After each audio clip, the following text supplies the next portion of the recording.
Supreme leader Khamenei మరణం తర్వాత మొదలైన పశ్చిమాసియాలో ఉద్రిక్తతలు పరాకాష్ఠకు చేరుకున్నాయి. ఇక అమెరికా ఇజ్రాయెల్ కూటమి ఇరాన్పై ఆపరేషన్ రోరింగ్ లయన్ పేరుతో విరుచుకుపడుతూ ఉండగా మరోవైపు లెబనాన్ సరిహద్దులో హిజ్బుల్లాలో యుద్ధం తీవ్ర రూపం దాల్చింది. అమెరికా ఇజ్రాయెల్ వాయుసేనలు రెండో రోజు కూడా ఇరాన్ రాజధాని టెహ్రాన్పై విరుచుకుపడ్డాయి.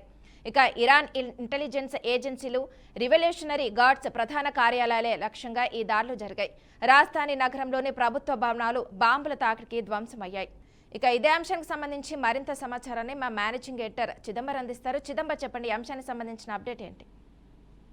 ఏదైతే ఖమేనీ హత్య తర్వాత, అంటే హత్య అంటే వీళ్ళు హత్య అని చెప్తారు, వాళ్ళేమో దాడి చేసి ఆయన్ని చంపేశాం మేము, ఎవరైతే ఇరాన్ కి సంబంధించి గత 37 సంవత్సరాలుగా ఒక నియంతలాగా పాలిస్తున్నాడు దేశానికి, ఆయనే ఒక పెద్ద అడ్డంకిగా మారారు అని చెప్పేసి చెప్తున్న నేపథ్యం. అది కాకుండా ఏదైతే అణ్వాయుధాలు, అణు విద్యుత్ సంబంధించిన వాటిపైన ఇప్పుడు స్ట్రాంగ్ గా వెళ్లే ఖమేనీ ఆయన ఆ దేశాన్ని ఒక న్యూక్లియర్ వెపన్ గా మార్చే ప్రయత్నం చేస్తున్నారు. తద్వారా ప్రపంచాన్ని ఇబ్బంది పెట్టే, ప్రపంచాన్ని నాశనం చేసేంత అవకాశాన్ని క్రియేట్ చేసుకుంటున్నాడు. అండ్ ఖమేనీ థాట్ ప్రాసెస్ కూడా తప్పుగా ఉందని చెప్పే ప్రయత్నం చేస్తూ ఇజ్రాయెల్ కానివ్వండి, ఇజ్రాయెల్ కి సపోర్ట్ చేసే యుఎస్ఏ, అలాగే చుట్టూ దాదాపు 7 దేశాలు ఇవన్నీ కలిపి ఇరాన్ మీద యుద్ధాన్ని ప్రకటించి అది ముందుకు వెళ్తుంటే, అదే సందర్భంలో ఖమేనీ హత్య, ఖమేనీతో పాటు తన కూతురు, మనవరాలు, అల్లుడు వీళ్ళందరూ చనిపోవడము, 40 మంది టాప్ లీడర్స్ అందరూ చనిపోయిన తర్వాత ఓవరాల్ గా చూస్తే 200 మందికి పైగా ఆయన అనుచరులు, మిగిలిన వాళ్ళందరూ ఇరాన్ లో మృత్యువత పడిన తర్వాత జరిగిన పరిణామాలు ఏవైతే ఉన్నాయో ఆ పరిణామాలు కాస్త మరింత టెన్షన్ ని పెంచాయి. ఎందుకంటే చాలా మంది అనుకున్నారు ఖమేనీ చనిపోయిన తర్వాత యుద్ధం ముగిసిపోతుంది, ఎందుకంటే ట్రంప్ కూడా డే 1 చాలా క్లియర్ గా చెప్పే ప్రయత్నం చేశారు, 3 నుంచి 4 రోజుల్లోపు యుద్ధం ముగిసిపోతుందని. 26 స్టార్ట్ అయింది, సో ఇవాళ 4th డేగా మనము చూడాల్సి ఉంటుంది. 28 లేట్ ఈవినింగ్ అంటారా, లేదా ఫస్ట్ అర్లీ మార్నింగ్ ఖమేనీ చనిపోయిన తర్వాత ఈ ఇష్యూ మొత్తం అంతా అంటే భయపడి అందరూ వెళ్ళిపోతారు అన్నారు. కానీ ఇమ్మీడియట్లీ ఐఆర్జీసీ రెస్పాండ్ అవ్వడము, దానికి ఒక లీడర్ ని పెట్టుకోవడము, ఆ లీడర్ కూడా ఆయన మాజీ డిఫెన్స్ మినిస్టర్, ఇంటీరియర్ మినిస్టర్ గా ఉన్నారు, కమాండర్ ఇన్ చీఫ్ గా ఆయన వచ్చిన తర్వాత ఏదైతే ఆయన అంటే చాలా అగ్రెసివ్ గా వెళ్తున్నారు. ఎందుకంటే ఆయన బ్యాక్గ్రౌండ్ చూసినా సరే ఏంటంటే 1994 ఏఎంఐఏ బాంబింగ్ ఏదైతే అర్జెంటీనాకు సంబంధించిన దాంట్లో కూడా ఆయన మోస్ట్ వాంటెడ్ గా ఉన్నాడు.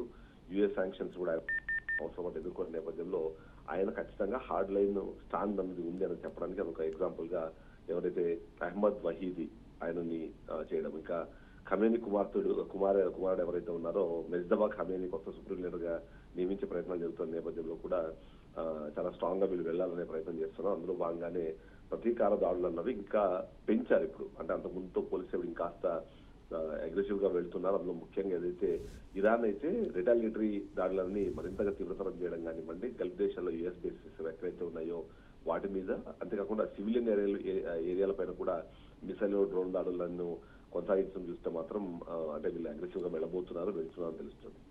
ఇప్పటిదాకా ఉన్న ఇన్ఫర్మేషన్ ప్రకారం దాదాపుగా 824 ప్లేసెస్ లో వాళ్ళు స్ట్రైక్ చేసినట్టుగా చెప్తున్నారు. అందులో ఓవరాల్ చూస్తే 61 మిసైళ్లు, 34 డ్రోన్లు వీటన్ని కూడా ఇంటర్సెప్ట్ చేసినట్టుగా చెప్తున్న నేపథ్యంలో అంటే ఆ 824 స్ట్రైక్ చేసే ప్రయత్నం చేశారు. అందులో ముఖ్యంగా అబుదాబికి సంబంధించి చూసినప్పుడు జబిల్ అలీ ఎయిర్పోర్టు, అలాగే ఎయిర్పోర్ట్లు, పామ్ జుమైరా, బుర్జ్ ఖలీఫా సమీపంలో దాడులు చేయడం కానివ్వండి, అంటే యుఏఈ ఇరాన్ అంబాసిడర్ ను సమన్స్ చేసి టెహ్రాన్ ఎంబసీ మూసేయడం, ఇవన్నీ చూస్తే మాత్రం ఖచ్చితంగా అగ్రెసివ్ వెళ్తున్నారు.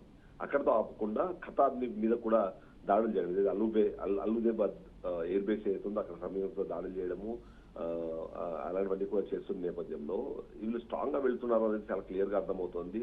అంతేకాకుండా అలా వెళ్తున్న పరిస్థితుల్లో కూడా యుఎస్ కి కానివ్వండి, ఇజ్రాయెల్ కి, అలాగే మిగిలిన దేశాలకు ఒక స్ట్రాంగ్ మెసేజ్ ఇచ్చే ప్రయత్నం చేస్తున్నారు.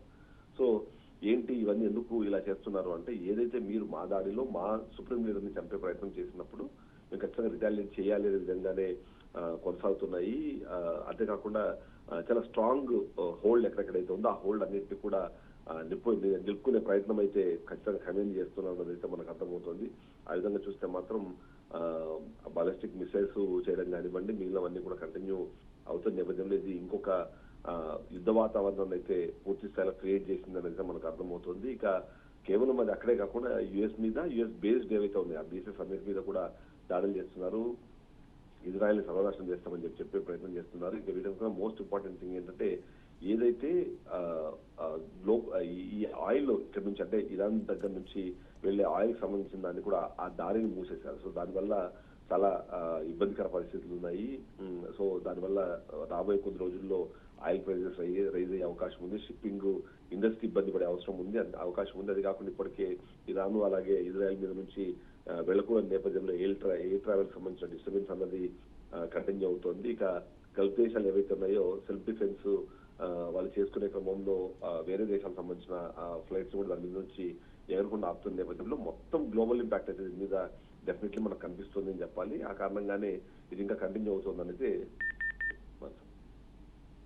Okay, thank you Chidambar.